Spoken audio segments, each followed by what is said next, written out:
Ok, salut tout le monde. J'ai trouvé une vidéo. Daniel, Bible, Louis II.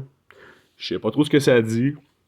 Je vais le faire jouer un petit peu, savoir qu'est-ce qu'il y en a. Je suis tombé là-dessus. Fait que, bon, on le start comme suit. Si ça vaut la peine, je l'enregistre au complet, là. Mais on verra bien ce que ça dit. Au livre de Daniel. Le nom de Daniel signifie Dieu est mon juge, ou selon d'autres, Dieu jugera. Nous rencontrons, outre le prophète dont nous parlons, deux hommes de l'Ancien Testament qui portaient ce même nom. L'un est un fils de David mentionné en 1 Chronique 3:1. L'autre est un lévite de la maison d'Ithamar qui revint avec Esdras de la captivité de Babylone, en Esdras 8, verset 2. Commençons par exposer ce qui Tu vois, il y a pas encore d'Esdras 8. Fait que, en tout cas, on l'a joué. ressort du livre de Daniel touchant sa personne et son histoire. D'après Daniel 1:3, Daniel paraît avoir été de la race royale et être né à Jérusalem. Dans tous les cas, il descendait d'une famille illustre. Il n'était âgé probablement que de 14 à 16 ans lorsque, après la première prise de Jérusalem sous Jéhoiakim en 606 avant Jésus-Christ, il fut emmené à Babylone avec d'autres jeunes gens également de noble extraction, destinés comme lui à servir un jour le roi. Sa naissance remonte par conséquent au dernier temps du règne de Josias, alors que ce roi cherchait de concert avec Jérémie à ramener le peuple idolâtre au culte du vrai Dieu.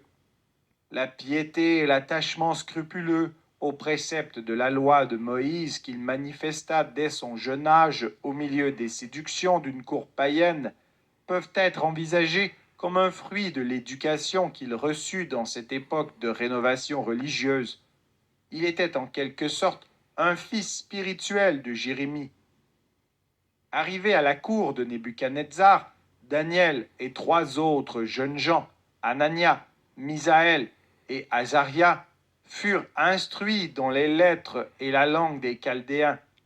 Cette préparation dura 3 années, après lesquelles ils furent admis au service du roi. Chapitre 1. Bientôt, grâce à une révélation divine, Daniel, ayant réussi à raconter et expliquer au monarque un songe extraordinaire, il gagna complètement sa faveur et devint gouverneur de la province de Babylone et surintendant de tous les sages de la capitale. Chapitre 2. Dès lors, et pendant tout le règne de Nebuchadnezzar, il vécut à la cour de Babylone, dont il était un des dignitaires les plus élevés.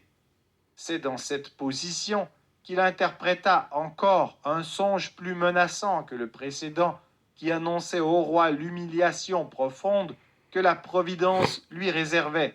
Chapitre 4. Sous les successeurs de Nebuchadnezzar, il n'est plus question de Daniel. Il reparaît sur la scène que le dernier jour du règne de Belshazzar pour donner le sens de l'écriture mystérieuse qui prédisait la mort de ce roi et la ruine de son empire. Chapitre 5. Il n'était alors revêtu que d'un emploi secondaire. On peut supposer qu'après le meurtre d'Évil-Mérodach, les Juifs dont l'influence était mal vue avaient été éloignés des hautes charges du gouvernement. Le prophète, dans cette nuit terrible, fut proclamé le troisième personnage du royaume. Les honneurs par lesquels Belshazzar le récompensa lui furent conservés par Darius le Mède. Celui-ci en fit un des trois gouverneurs établis sur les 120 provinces de son empire.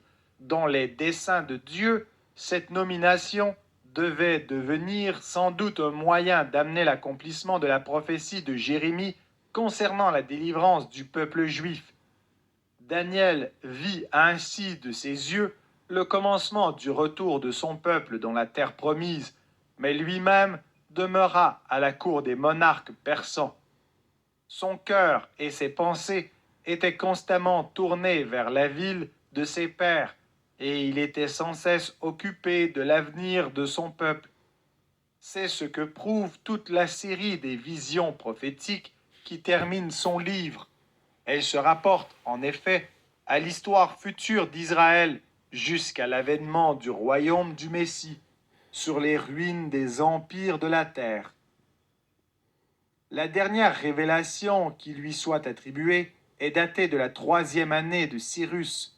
Daniel devait être alors âgé de près de 90 ans. Par tous les détails qui précèdent, on voit que Daniel a occupé une position exceptionnelle parmi les prophètes de l'Ancienne Alliance.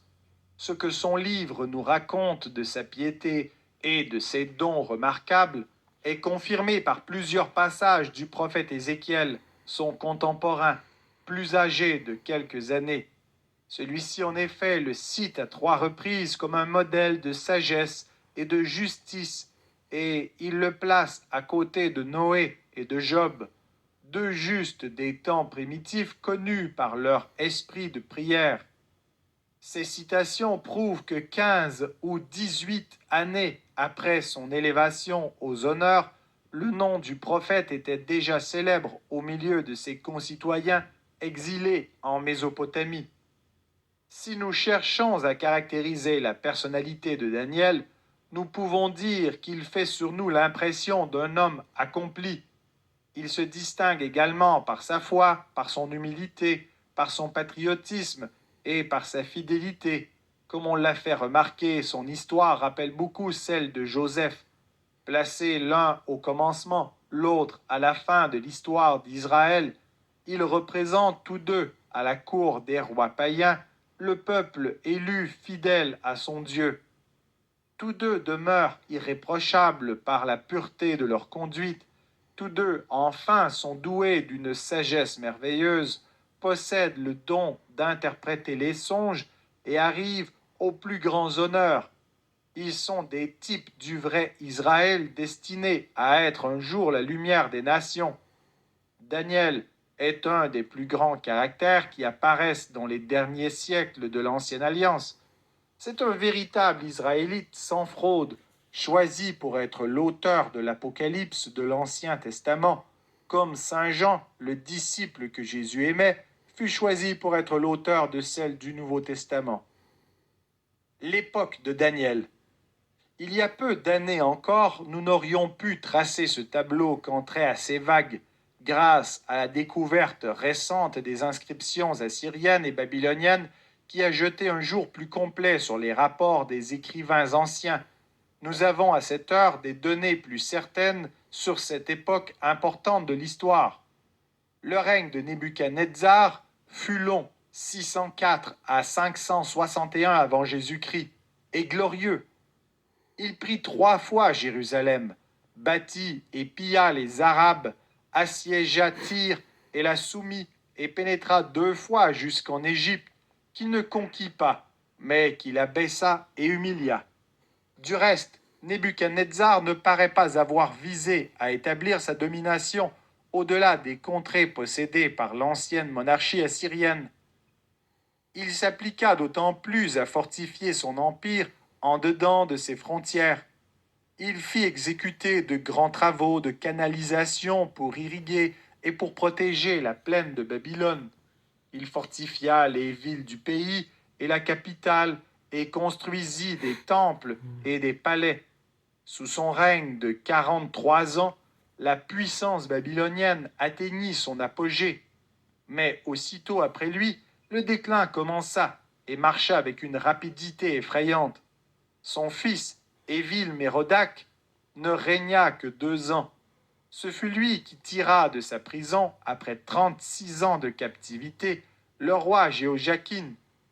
Il le fut assassiné par son propre beau-frère, Nériglissor, qui mourut au bout de 4 ans de règne, en laissant le trône à son jeune fils, Laboros-Arcode.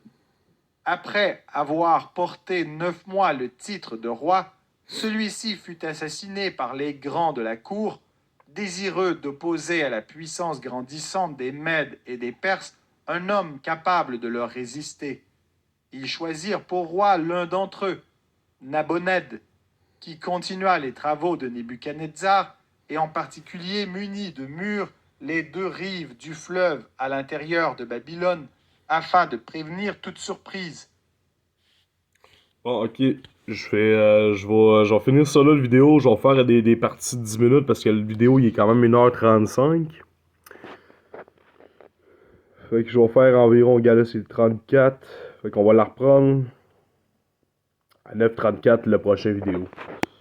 Fait que, à la prochaine. Bye bye.